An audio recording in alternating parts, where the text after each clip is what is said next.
We had this conversation. Yeah, we had this conversation before. You seen the grasshoppers, right? Yes, the grasshoppers and the ants. Told you.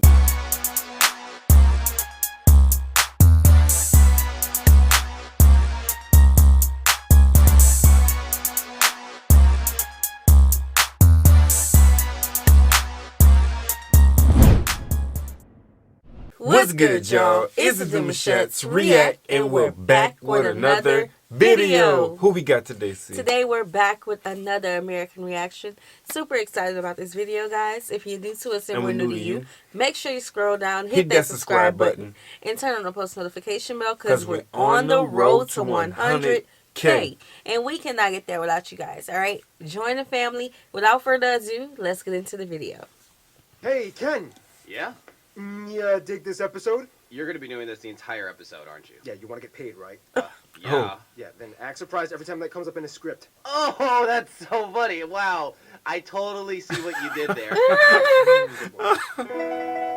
That is funny. It's time to They He joked has a out. little corny joke. Yeah, they be Everyone, I'm joked your host, out. Barbs. We are back in Africa, and I'm sure you've heard of at least a little bit about Kenya, whether it's where your Starbucks brew was imported from, or if you've seen those jumping Maasai people, or if you want to make another cliche Obama joke. Kenya seems to take the spotlight most in East Africa. It's made a name for itself. Now let's see where it is.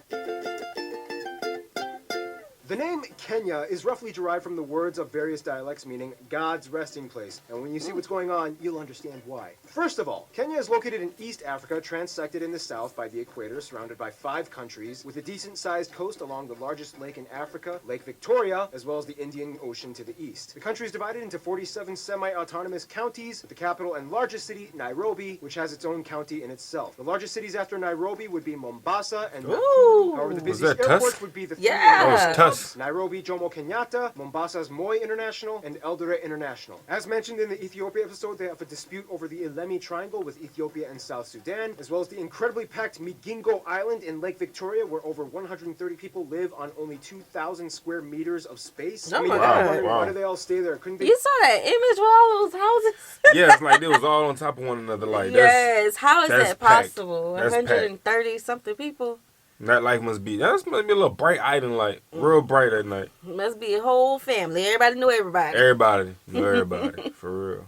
Just spread out to the bigger adjacent Usingo Island with much more space? Shut up! That's why! Transport in Kenya is pretty developed compared to the other African states. Railway service runs between the coastal Mombasa all the way to the border of Uganda. Roads connect to virtually all their neighbors, a ton going into Tanzania, Uganda, and Somalia, whereas the 2 main ones that enter South Sudan and Ethiopia are the A1 and A2. Nairobi is cool because it's the only city in the world with a national park and game reserve. Some parts only 7 kilometers from downtown, giving this unorthodox view of wild animals juxtaposed to cityscapes in the background. Anyway, some areas That's of beautiful. interest throughout Kenya might include places like the National Peace, Love, Unity, and Silver Jubilee Monuments, the Jomo Kenyatta statue, the Giraffe Center and Giraffe Manor Hotel, where you can literally have giraffes come up. I heard of this hotel on Yo, TikTok. the fact that it's a hotel, Yes, I would love to wake man, up to a giraffe. that's different. That is Yes. too tight. I mean, don't like know. you literally wait. Look at the giraffes, like All right, waking Kenya. up in the morning feeding a giraffe for breakfast. That's a The vibe. kids would love that. Kids would definitely love that. To you, Bomas of Kenya, the ruins of Gedi, Narni, Takwa Milinga, Dani, Pate, and Shaka. Siu and Lamu Fort, Uhuru Gardens Memorial Park, Hyrax Prehistoric Site and Museum, Nairobi Gallery, the African Heritage House, the Carnivore Restaurant, the Nairobi Railway Museum, George Adamson's Grave, Kitengela, Iten, Home of the Champions, and the Maasai Ostrich Farm, where you can ride ostriches if you are not too heavy. However, that list I wouldn't do that. pales in comparison to the natural wonders Kenya is known for. Which means we gotta transition into the next part. Hey, Ken! What's up? You guess what comes up next? Dude, it's the same thing in every episode. Nah, I'm you pretty ain't sure trying to they get know paid, what's going to bro. happen Okay, next. okay, Ken, I'm really getting sick of your sass. Okay, I cannot stand it. Okay, that was good. What was good? Some countries thrive off of industry, some off of finance. Kenya's strongest feature, though, would downright have to be its natural landscape. First of all, Kenya lies right on the East African Rift, which, as we explained in the Eritrea and Ethiopia episodes, is the series of cracks in East Africa that splits all the way down from the Red Sea to Mozambique, creating highlands in the west and flatter savannas and valleys in the east along the coast. This also creates a wonderful network of narrow, slivery lakes, like the largest one, Lake Turkana, in the northwest, along the border with Ethiopia. Lake Turkana is the world's largest desert lake, and due to its salinity, activity, the world's largest alkaline lake as well. This means that Kenya That's is some real technically alkaline water. a volcanic Yeah. zone, although most of the volcanoes Okay. are all but Holocene and extinct. The last major eruption was around 100 years ago on Mururango Golak in the central West Highlands. However, at over 5,100 meters, the volcanic activity did create the largest mountain in Kenya and the second That's in a all of nice Africa, looking mountain. Kenya, which is where Kenya got its name from. Oh, and Mount Longonot looks kind of creepy because it has like 3 mini crater pimples on the side. Close by the base of Mount Kenya, you can find the longest river, the Tana, that flows down to the valleys and eventually empties into the Indian Ocean. Kenya has 54 national parks and game reserves, the largest one being the Tsavo in the southeast. However, the most popular one being the Masai Mara along the border with Tanzania, technically part of the Serengeti. Here, the Great Migration occurs, in which every July, the largest animal migration on Earth moves millions of nomadic species up to Kenya from Tanzania. It's such a hot spot that even National Geographic is like so over it. They've covered it like 1 trillion times. Speaking of Think which, I've seen Kenya is, videos of no that. surprise, a wildlife haven. The big 5 animals are common around here, one of which being the national animal, the African lion, and they can be found at almost every national park. There are way too many species to list, but basically almost every animal in the Lion King can be found in Kenya, let alone East Africa. And yes, wildebeest can be kind of like total douchebags. Who are wildebeest again? They're the ones that killed Mufasa. Not He jumped in. Mufasa. No. Oh, no. Simba. Yeah. No. The dad. Oh yeah, no, that is because Scar's the bad guy. Why does it sound like Yeah. us? Yeah, it does, right? Resource-wise, Kenya is a country of balance. Today, the service sector and tourism contributes to over 60% of their overall GDP, making it their largest foreign exchange earning sector. Agriculture has always been a principal driving force for Kenya as well. Today, they are the 3rd largest tea producer in the world after China and India. Yeah, way to go, Kenya. Speaking of which, food in Kenya is similar to other African Great Lake nations. Most meals are served with the national staple ugali, which is mashed grain powder, often mixed with cassava or plantains, cooked into a thick, starchy, bland paste. You're supposed to eat it with stews and sauces and meats. Otherwise, I like sukuma wiki or greens usually accompany ugali at every meal. Bueno and dalia are common. And if you're lucky, try some onyoso, nyen, and dede for snacks. By the way, have you ever noticed that a ton of sub-Saharan African tribes have like amazing teeth? What's We had this Yeah, we had this conversation before. You seen the grasshoppers, right? Yes, the grasshoppers and the Told ants. you. Ants. They had ants too. Yeah, they had ants. That was ants. That was some Yes. huge ants. See, when we come, guys, again, we don't know when we come to Kenya, because this is like our first real introduction other than the homes Right. of Kenya. But, man, I She'll don't try know. it. I try everything once. I do. Now, I think it's going... Y'all gonna have to sugarcoat it for me. Nah, not just that. Y'all gonna have to surprise her with it. Yeah, Throw don't it tell me in the what it dish and be is. like, yo, try this for one. Like, you know, put a whole bunch Yeah, on the don't tell me what sides. it is. If she knows what it is, she's not gonna eat it. I think anybody's kind of like that. Like, if you second guess the whole Right. nature of, you know, the stuff and chew part. Right. You like, yeah, But tell us how y'all eat it. right. Like, Yeah, do y'all eat it just how it is, or y'all add something to us? is it his own dish? Yeah. I want to know. Mostly because a lot of them use chewing sticks, which are twigs from various trees like licorice bush, gum trees, and the Salvador persica, also known as the toothbrush tree. These twigs have natural teeth cleaning and whitening properties. You can even buy them on Amazon. Overall, Kenya is seen as like the financial hub for both East and Central Africa, as they have the highest GDP in the region, famous for their newly established digital industry, including the introduction of M-Pesa, mobile banking systems used by millions of people across the world. Kenyans are also famous for their interesting investment groups known as chama, or table banking. It's a little hard to explain, but it's basically like a crude version of bank loans, but it's operated by a community of friends that you really trust. It's like, all right, boys, put your money on the table. All right, cool. So this is all the money we got. You can grab as much as you want, but you got to explain what you're going to use it for and how you're going to invest and how you're going to pay off on interest next month. Ken, go. I'm gonna take $5,000. There's these new shoes that I'm trying to invent, but get this, it's made out of coffee. Okay, Ken, you're out of the club. No, but seriously, check out this video by Joy Wool Organization. I'll put a link in the description. They did a great job explaining. Kenyan people are definitely an entrepreneurial bunch of people that have made a name for themselves. Let's see how in...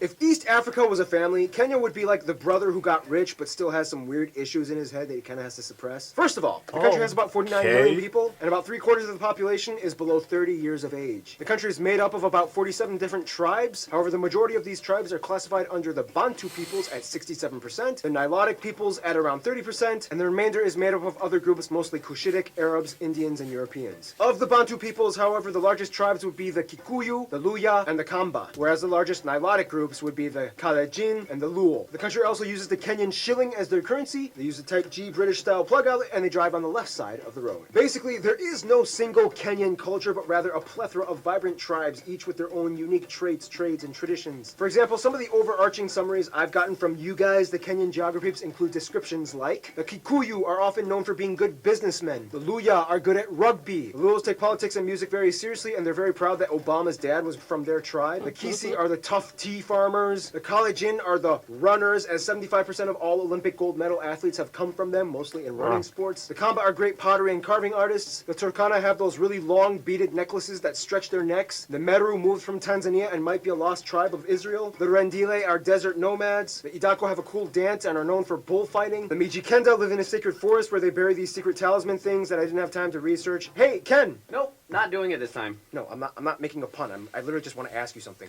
Oh, okay. Can you research the Mijikenda tribe for me?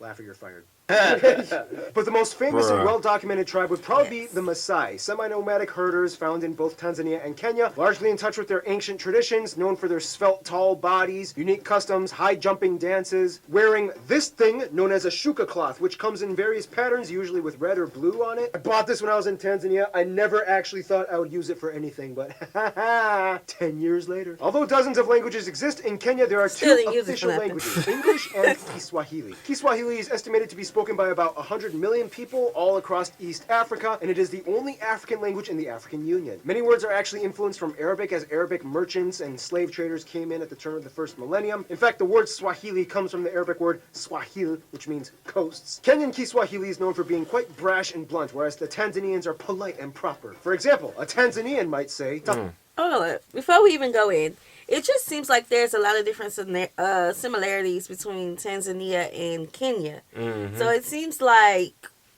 there was some sort, and I'm just saying this just because of what I'm hearing.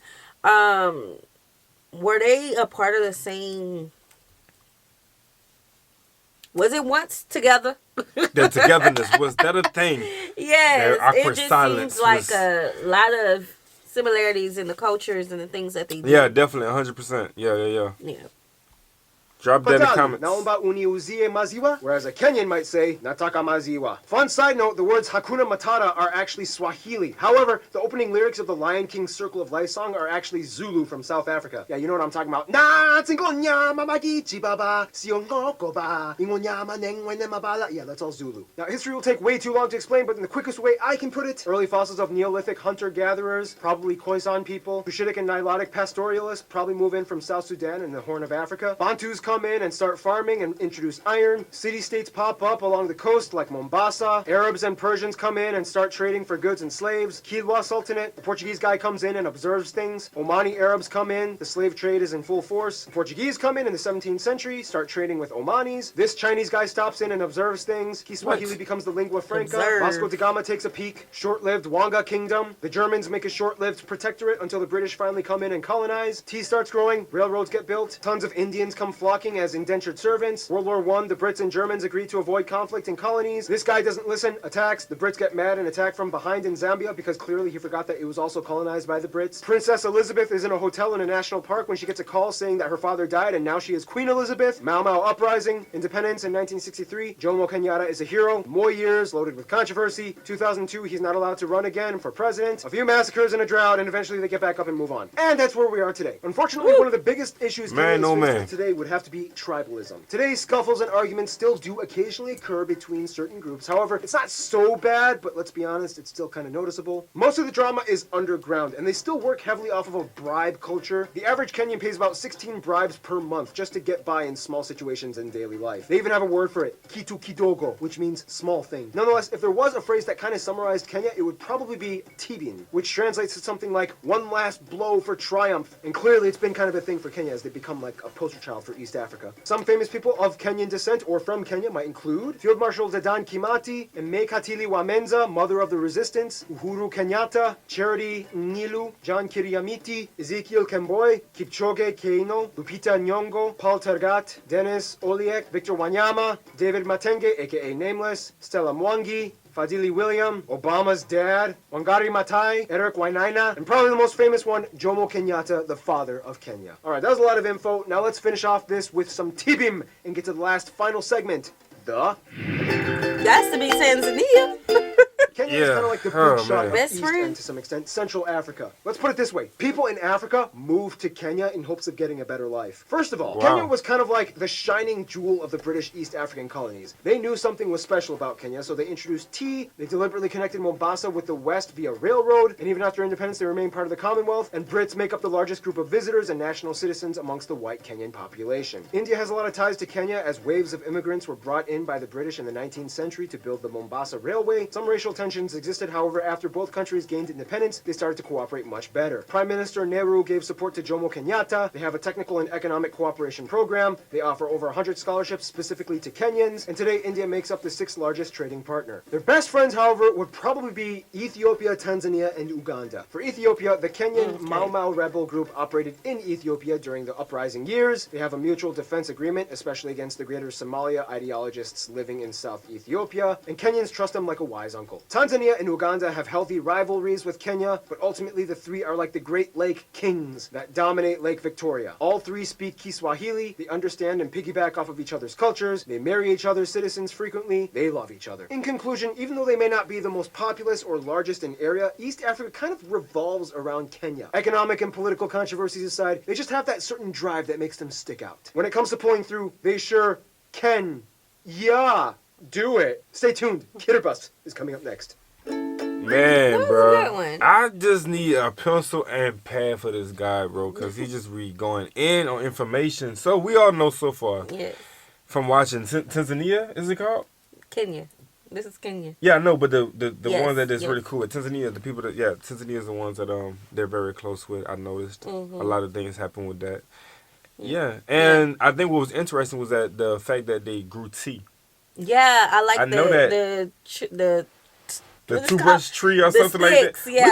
I called it a toothbrush tree. yeah. The Like one that that. can help whiten your teeth and help your teeth from your germs and all that stuff. I think that's awesome. So again, a lot of great things is coming from Kenya. I think though once the tea thing popped off, money was really booming. Because everybody on the railroads was like pushing tea, and everybody's probably like buying tea from different spots. Yeah. Hey. What I liked the most about it was I love the tribes. And I know guys, I know. Some of you was like, don't do that, don't talk about tribes. But I love when the cultures hold on to like the ancient stuff from the ancestors, things that has been passed on, and not so much of like the urbanization and modern stuff, so I like that.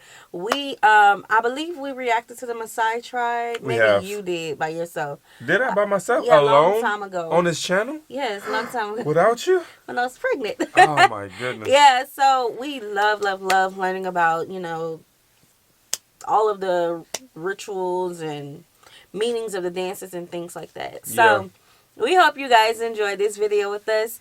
Drop some links for the dances, homes, way of life, anything interesting about Kenya that you would like us to react to. Go in the description box to drop those links for us. Facts. Like this video, subscribe, turn on the post notification bell. We have enabled our super thanks if you like to support the channel that way, as well as our join feature to become a VIP member of the channel. We'll see you soon. Peace.